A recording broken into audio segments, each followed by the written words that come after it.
Thanks for tuning in today. Our subject today, we're going to do a little test. Today's modern vehicles, a lot of them utilize what's called a direct injection engine. And you know, before that was they used a variation called a port fuel injection. With the direct injection, what they're doing is they're taking the fuel and directing it directly into the combustion chamber, as opposed to the port fuel injection, where they introduce the fuel in the intake manifold at the intake port, okay, shooting down behind the intake valve. And then port fuel or direct injection, they're shooting the fuel in the combustion chamber. It's after the intake valve. All right. And one of the problems that they're running into on a lot of them, especially the turbocharged smaller engines, is an issue called low speed pre-ignition. And ultimately it's damaging the engine, eating up pistons and hurting the engine from this low speed pre-ignition. And typically, you say, well, what is low speed pre-ignition? There's a lot of different studies you can do out there, you can research out there, but basically it's these manufacturers are making these engines smaller, adding higher cylinder pressures with the turbochargers, and the lower engine speeds, like these transmissions that they got, 9-10 speed transmissions, they're keeping the RPM down. And then when the driver hits the throttle to accelerate, that quick acceleration there from that lower speed and that higher load, it can create these low speed pre-ignition problems.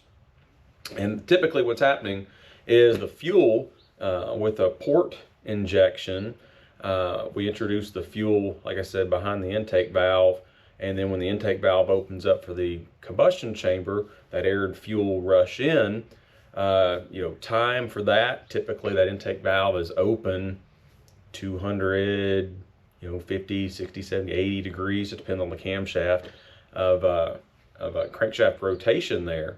And then with direct injected engines, it's a lot less time as far as the crankshaft position that they're spraying fuel in. So there's less time for that air or that fuel enter into the cylinder to atomize. So we're getting, with the direct injected ones, you've got less time for it to atomize. With the direct injection, they can control the fuel better. They're burning less fuel with the direct injection. They're controlling it better. You get better fuel mileage, but byproduct is there's some damage that can occur on some of these engines. So with the direct injected engines, they've had to reformulate a lot of oils. They found the mixture of the oil in some cases, and that fuel not completely atomizing, still in more of a liquid form, can hide in spots of the piston, like where the rings are. And when the pressures get high, it actually ignites before the spark plug tells it to ignite. So, and when it does that, that pre-ignition, as they say, that starts to eat up at the engine, the pistons, and damages it, right? So to combat that, they've reformulated a lot of oils, and a lot of different studies have pointed to calcium as a contributor to this low-speed pre-ignition situation. So the calcium is added to these oils as a detergent to help clean the inside of the engine. Well, they're learning after more studies that the calcium is contributing to this low-speed pre-ignition. It can contribute to it. So a lot of these new formulations of oils, they're reducing that calcium content to combat that low-speed pre-ignition. So we've got I've got a GM LT engine, which is the direct injected engine. And before I do my first oil change on it, I want to make sure I've got the right oil. Now I know this is not turbocharged, it's not supercharged, but it is direct injected. It can see higher loads at times when you're towing or under heavy acceleration. So I just want to do my homework on what would be the best oil. So it's a balance, right? It's a balance between something that's really expensive and then your cheaper oils. Of course, your really expensive ones, you have good reputation. They've got the good additive packages there, but this might be too expensive. So you want to have more of a more affordable oil. So what I'm doing now is I'm going to test a couple of oils to see what their additive, what their calcium, that's my goal, is how much calcium is in these oils, and to make a decision. So what I've got is are this Driven oil. Okay, this Driven oil is the DI-20. So this is the direct injected formulated oil to help with those problems there. Okay, but this one's the expensive one, right? And then I'm going to compare it to a Mobil 1, the Dexos Gen 3 Dexos Standard, which is kind of the basic one that they recommend for that engine there. This is a lot more affordable. Now, in the grand scheme of oils, this is still an expensive oil, but it's not your, parts store grade oil. This one's a lot more affordable than, this one here. So what I want to do is you can get oil samples taken, and Wix has a oil sample kit, part number 24077. You can get at the parts store. You can order it ahead, or you can order it online, some at Amazon.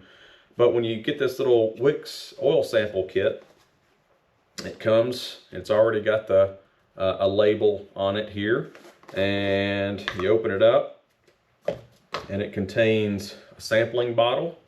All right, and it contains your directions there, your address, your information that you would attach to it, and some shipping labels. Okay, so I've got two kits here, and I'm going to take and add some oil from both of those quarts, and we're going to send them off to the lab and get our own information on the calcium content there, right? So I'm sure you could do some research online and dig deep enough to find this information that's published by these manufacturers.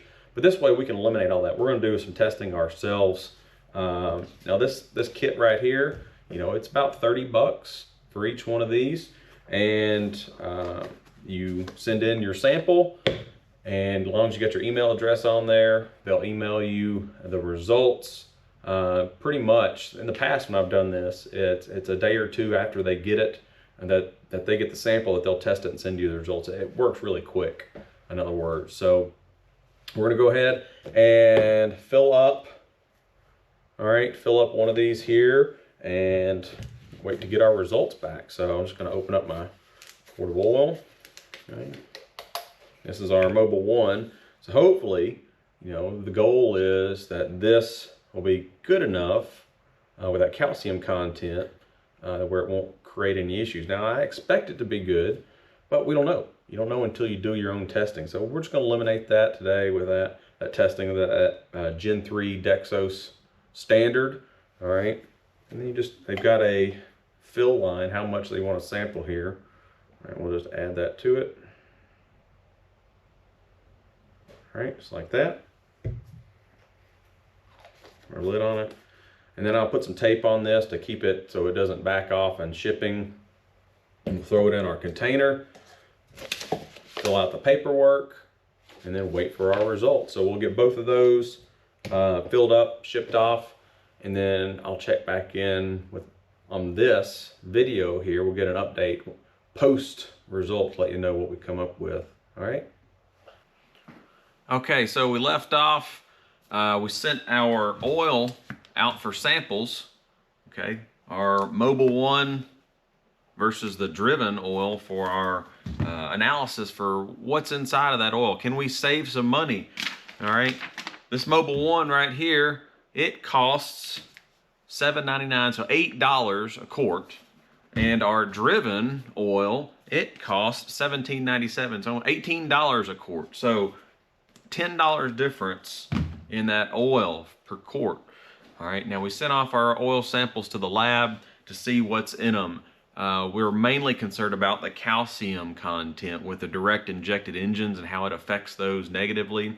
I wanted to compare the direct injected oil from Driven, as it's advertised for the direct injected engines. Compare that with Mobil. Can we save $10 a quart and get the same or better protection there? And the results came back. Okay, let's see here, the Driven oil has 1,400 parts per million of calcium, and the Mobil has 837 parts per million of calcium. All right, so that's good news for us. We have less calcium in the Mobil versus the Driven oil. All right, so that's our goal. I'm sure there's some other factors, there's some other additives in those oils, that would be good for different situations. So my judgment, if you have more of a performance engine where you're going to be a lot harder on the gas, a lot heavier loads, high RPM, I would spend the money on the Driven because it also has more zinc content in it versus the Mobil. So that's going to help with the protection there. But if you got more of a performance-oriented direct injected engine, the Driven is the way to go. If you're using your daily driver, this is what I'm going to use, the Mobil, to save $10 a quart. And the direct injected engines, the one I've got, it's got 8-quart capacity. So $10, $80 right there we're going to save by using the Mobil versus the Driven. That's what I'm going to use.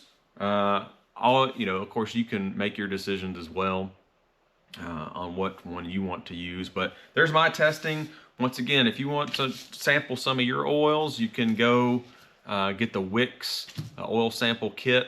You can pick it up online through Amazon. You can get it through O'Reilly's. I'll put a link down in here where you can pick it up as well. So you can test any of your samples of oil, whether it's new or used. When you pull it out of your engine, I've done that also. When you check the health of an engine, check for like bearing material or any coolant or water that may be, or fuel that may be in the oil. You can get that checked out as well. And they keep track of that because the whole report's there. So there you go. Thanks for tuning in.